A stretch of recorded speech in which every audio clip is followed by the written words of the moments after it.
Olá, eu sou a professora Jo Oliveira, do Instituto Federal de Sergipe, Campus Estância, e trago para vocês hoje, que nos assistem aqui no canal Oficinas de Linguagem, uma aula sobre significação das palavras.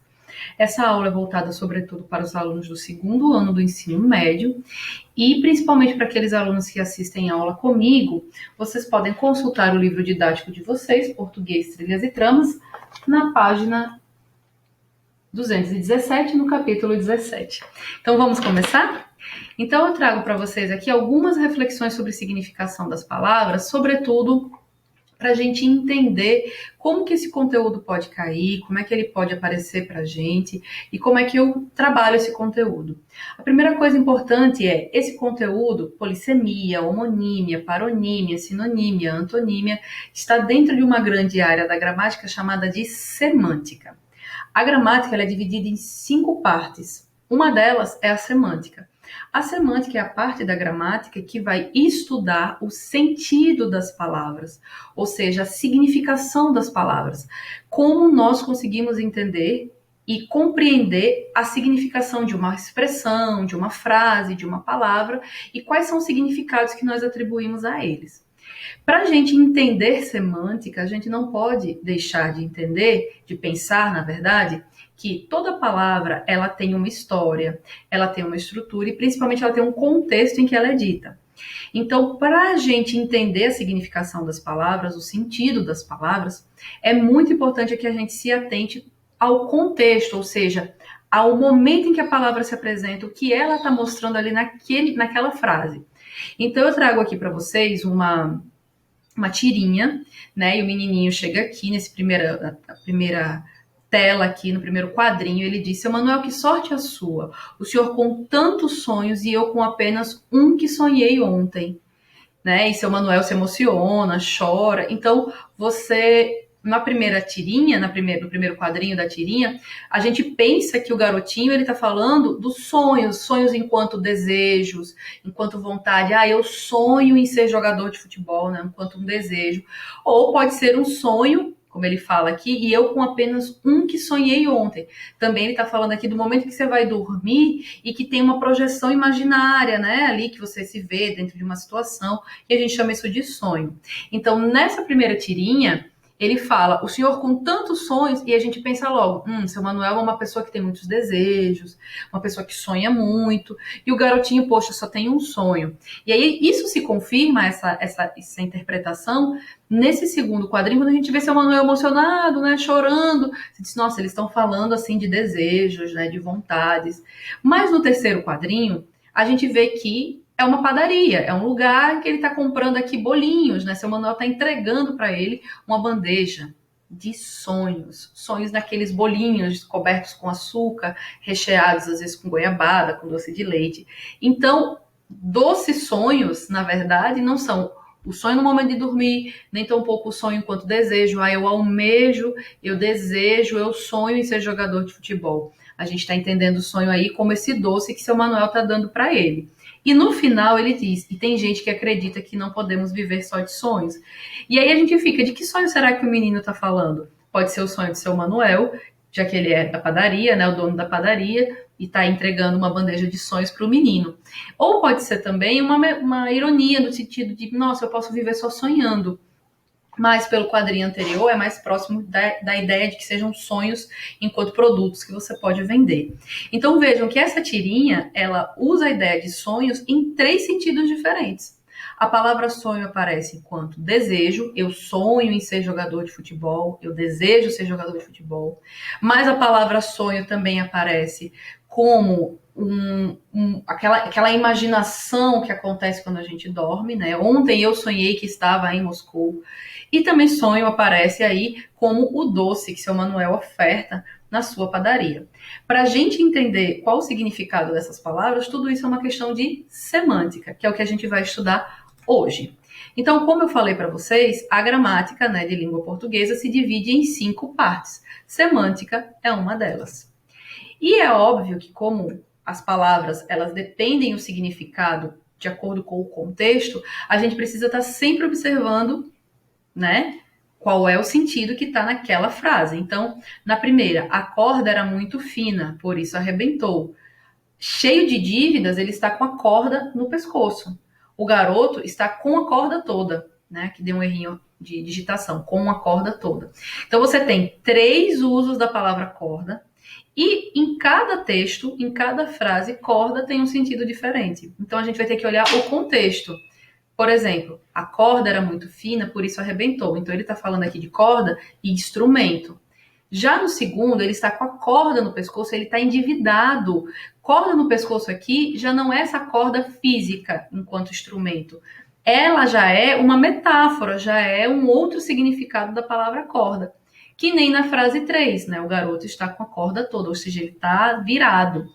Então, vejam que os sentidos das palavras normalmente tem a ver com o contexto em que eles estão inseridos. E se esse sentido ele é denotativo ou ele é conotativo, ou seja, se é um sentido mais próximo do dicionário, do sentido real do que a palavra quer dizer, ou ela está mais próximo do sentido subjetivo, metafórico e figurado. É o que acontece aqui, por exemplo, nessa tirinha, nessa charge. Rede social aqui em casa é outra coisa. Então, rede social é uma coisa que a gente, né, usa, sabe, né? WhatsApp, Instagram, Facebook, enfim, são redes de interação social, mas aqui ele está se referindo à rede de dormir, mas que tem um monte de gente dentro, por isso é uma rede social. Tá? Professora, primeira pergunta que vocês devem estar me fazendo, como que esse conteúdo, ele cai, por exemplo, no Enem?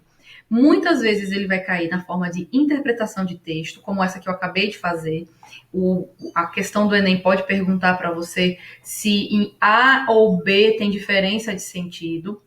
Por exemplo, em questões que tem substituição de palavras versus alteração de sentido. Por exemplo, na frase anterior, a corda era muito fina, por isso arrebentou. Cheio de dívidas, ele está com a corda no pescoço. O garoto está com a corda toda. Se eu trocasse, por exemplo, nessa segunda, corda no pescoço, cheio de dívidas, ele está encurralado.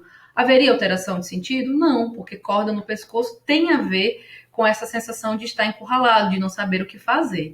Então, cai muito essa questão de substituição de palavras e alteração de sentido. E também na hora de escrever a redação. Por quê? Saber significação das palavras, conhecer o maior número possível de sinônimos e antônimos, te ajuda a não repetir as palavras. Então, esses são as 3 usos, vamos dizer assim, em que mais acontece a questão do Enem. Então, são essas 3 formas que significação das palavras podem cair para vocês no Enem, tá bom? Então, a primeira parte para a gente entender a significação das palavras é que toda palavra em língua portuguesa, ela sempre pode ser usada de 2 formas, de 2 sentidos.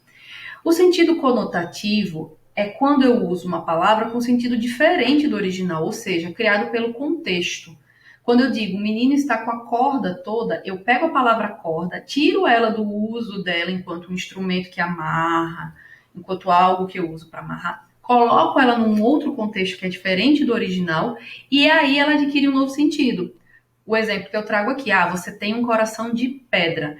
Então eu pego pedra, né, rocha, mineral, tá lá no contexto dela e coloco junto com a ideia de coração para dar uma ideia de dureza. Nossa, você tem um coração de pedra, você é muito duro, você é muito rígido, você não ama ninguém, você não se emociona. Então, isso é o sentido conotativo das palavras. Já a denotação é o uso da palavra com seu sentido original. Lembrando sempre, né? Denotação é aquele D de dicionário. Pedra é um corpo duro e sólido da natureza das rochas. Então, denotação é o sentido na palavra, o sentido original da palavra. Ou seja, o sentido real, o sentido objetivo, o sentido do dicionário. Professora, por que é importante entender isso? Porque a gente, sem saber a diferença entre denotação e conotação, provavelmente a gente não vai conseguir interpretar adequadamente um texto. Olha o que eu tenho para mostrar aqui para vocês, essa tirinha da Mafalda. É incrível a importância do dedo indicador. Um patrão faz A5 indicador e 3.000 operários vão para a rua. Esse deve ser o tal indicador de desemprego de que tanto se fala. Então, nas 3 primeiros quadrinhos, a gente vê a menina mexendo com o dedo dela. Então, a gente entende que ali a palavra indicador está se referindo a dedo, aquele dedo que indica. Mas no último quadrinho ela fala, esse deve ser o indicador de desemprego. Indicador de desemprego é uma taxa, né, uma quantidade, é um número, uma fórmula, vamos dizer assim, que mostra a quantidade de desempregados no país. Não tem nada a ver com o dedo, mas o nome é indicador. Então, indicador, essa palavra indicador, ela pode ser usada tanto no sentido denotativo, quanto ela pode ser usada no sentido conotativo. Isso tem a ver principalmente com o caráter polissêmico das palavras. Eu vou mostrar aqui a polissemia, que eu acho que é mais interessante para vocês entenderem. O que é a polissemia? É a propriedade que uma mesma palavra tem de apresentar vários sentidos. Então, poli, vários, semia, sentidos. Então, uma mesma palavra, ele ocupa um alto posto na empresa. Abasteci meu carro no posto de gasolina. Na primeira frase, a palavra posto está no sentido de posição. Ele ocupa uma posição alta na empresa, um destaque, né? Já no segundo lugar, posto da esquina, está falando do lugar, posto de gasolina, um espaço em que você vai lá abastecer. Então, a palavra posto é polissêmica, porque posto pode estar no sentido de posição e pode também dar no sentido de um lugar. Posto também é verbo, né? Isso posto, dito isso, posto isso, né? Do verbo pôr também é verbo, né? Os convites eram de graça, eram gratuitos. Os fiéis agradeceram a graça recebida, ou seja, a bênção, né? Aquilo que a gente vai, por exemplo, numa igreja receber. Então, graça aqui é uma palavra polissêmica. E aí, a gente voltando lá, é isso que acontece com a palavra indicador. Ela é polissêmica, ela pode ser o dedo indicador, mas ela também pode se referir a uma taxa de desemprego. O grande problema é que a polissemia, os sentidos denotativo e conotativo, podem gerar uma certa ambiguidade, como nesses quadrinhos, nessas imagens que eu coloquei aqui. Por exemplo, o Aurélio é um dicionário bom para burro. Para burro pode ser para gente que não tem inteligência, né, no sentido de burro. Mas bom para burro também é uma expressão de intensidade. Nossa, é bom para burro, é muito bom, né? A ideia aqui de homens bomba, né? Você tem um homem todo forte, bombado, e você tem aqui esses homens vestidos com roupas que se ligam a uma ideia, por exemplo, como o ISIS, Talibã e esses grupos que têm a ver com isso, né? E aqui uma fala da Gisele Bündchen, né? Sinto falta da galinha da minha mãe, do peixe do meu pai e da energia do povo brasileiro. Então, a galinha da minha mãe, o peixe do meu pai, né? O meu pai que é um peixe ou ele tem um peixe? Então, isso é ambiguidade, quando eu tenho duplo sentido. Então, veja, a ambiguidade é um problema, a polissemia é uma qualidade, porque a polissemia, ela vai nos ajudar a ampliar as nossas ideias. Já a ambiguidade, ela nos deixa na dúvida. O que será que a pessoa quis dizer, né? Estudantes de veterinária viram porcos na fazenda, viram de ver, né? Viram, enxergaram porcos na fazenda, mas pode ser virar no sentido de transformar. E aí? Qual é o sentido? Então, a ambiguidade é o mau uso da palavra e aí você vai gerar um problema. Já a polissemia é aquele sentido é aquela propriedade que você traz vários significados, né? Como aqui o Calvin, vendo o pôr do sol. Quanto quer pelo pôr do sol? Não está à venda, eu estou vendo o pôr do sol. Vendo o pôr do sol. Aproveite para ver também. Então, vendo, de ver, eu estou vendo. E vendo no sentido de vender. Então, a palavra o verbo vender aí, ele acabou criando uma ambiguidade. Aí a pessoa que chegou não entendeu a comunicação. Você está vendendo por quanto o pôr do sol? Não está vendo, eu estou vendo. Então, esse contexto aqui posterior, esse segundo quadrinho, ele nos esclarece que o Calvin está fazendo é olhando. Mas se não tivesse esse segundo quadrinho, a gente ia ficar achando aqui que ele podia estar vendendo. Então, vejam, a ambiguidade, ela acontece nas palavras polissêmicas e, às vezes, ela gera um problema na comunicação. Já a polissemia não é tão problemática assim. E aí, dentro da significação das palavras, a gente pode estudar os sinônimos, que é o que é um sinônimo? Quando duas palavras apresentam significados semelhantes ou iguais. Por exemplo, ele é muito cômico, ele é muito engraçado. Eu assisti um jogo bem distante da quadra, bem afastado da quadra. Então, essas palavras que são sinônimas, é muito importante que a gente aprenda essas palavras para que na hora que a gente esteja escrevendo a nossa redação, a gente consiga fazer trocas de palavras a ponto de não repetir uma ideia. Então, cômico, engraçado, risonho, são palavras aí que podem ajudar a gente numa redação que a gente esteja falando sobre o humor, sobre o riso, enfim. Isso são os sinônimos. Os antônimos são as palavras que estabelecem significados contrários, isto é, significados diferentes. Então, o antônimo de economizar, o contrário de economizar é gastar. O contrário de bem é mal com L. O contrário de bom é ruim. Então, bem, mal com L, né? Bom, mal com U, tá bom?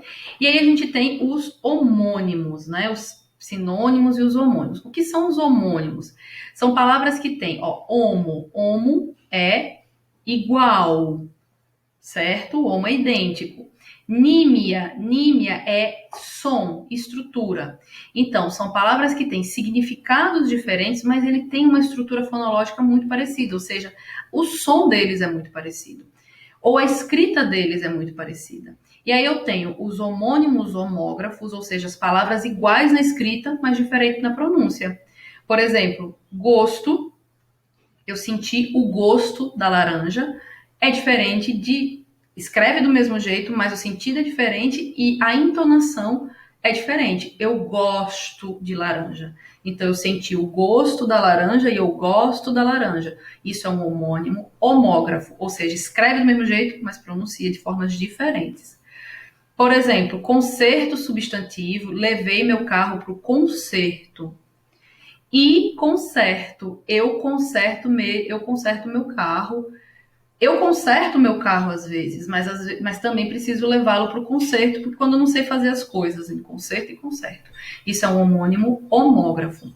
Eu ainda tenho os homônimos homófonos, que são palavras que têm pronúncia igual, som igual, homo igual, fono, som. Homo igual, grafo, grafia. Então, os homófonos são iguais na pronúncia, no som, mas são diferentes na escrita, como, por exemplo, cela substantivo e cela do verbo selar, né? Então, o presidiário ficou em sua cela. O cavaleiro sela o cavalo. Você pronuncia igual, mas você escreve diferente. No livro de vocês, na página 218, tem várias palavras que são homônimas, que vocês podem depois consultar. E as palavras homônimas perfeitas, que são aquelas em que tem tanto pronúncia quanto escrita igual. Por exemplo, cura, verbo, ele cura as pessoas, e cura, substantivo. Eu quero encontrar a cura contra a Covid-19, a cura da Covid-19. Verão, verbo, eles verão a cura chegar no verão. Verão substantivo aqui, estação do ano. Então, esses são os homônimos, que possuem significados diferentes, mas têm uma estrutura parecida. Homo igual, nímia, estrutura, pode ser de som, de palavras, tá? E os parônimos são palavras que possuem significados diferentes, mas são parecidos, é parônimo parecido, homo igual. Então, por exemplo, cavaleiro, cavalheiro, absolver, absorver. Tem que tomar cuidado porque tem alguns parônimos que são inclusive opostos, sabe? Então, por exemplo, que significam coisas diferentes. Por exemplo, despercebido é aquilo que eu não percebo, eu não noto. Mas desapercebido é aquela pessoa sem cautela. Então, os parônimos também, eles têm essa relação. E aí, por último, vamos falar dos hiperônimos. É uma palavra com sentido mais genérico, ou seja, ele é mais amplo do que um hipônimo. Por exemplo, animal é um hiperônimo de boi e cavalo. Animal é uma categoria maior, hiper, do que boi e cavalo. Boi e cavalo são hipônimos. No caso, como eu estou colocando aqui, hipônimos são do menor para o maior. Laranja e morango são hipônimos de fruta. Professora, mas para que a gente precisa aprender o que são os hiperônimos, os que são os homônimos? Qual o sentido disso? No momento da escrita, eu tenho sempre reforçado isso para vocês. No momento da escrita, vocês, obviamente, vão ter um léxico maior, um vocabulário maior, se vocês souberem um pouquinho mais sobre a significação das palavras, tá bom? E eu já vou finalizando essa aula, que a minha ideia é sempre fazer aulas curtas de 20, 25 minutos com vocês. Lembrando que, vamos voltar aqui. Lembrando que vocês têm o capítulo 17 do livro didático de vocês, em que tem esse conteúdo, e vocês têm a nossa atividade do projeto Dicionário Poético Bilíngue, que podem ser muito utilizadas aí, esse conteúdo que eu acabei de trazer para vocês. Não se esqueçam que vocês podem entrar em contato comigo aí por vários lugares, tá bom? Eu agradeço demais por vocês terem assistido essa videoaula, espero que vocês tenham gostado. Vocês podem assistir várias vezes, indicar para os colegas e não se esqueçam sempre que está tudo lá disponível no canal Oficinas de Linguagem. Até mais, tchau, tchau!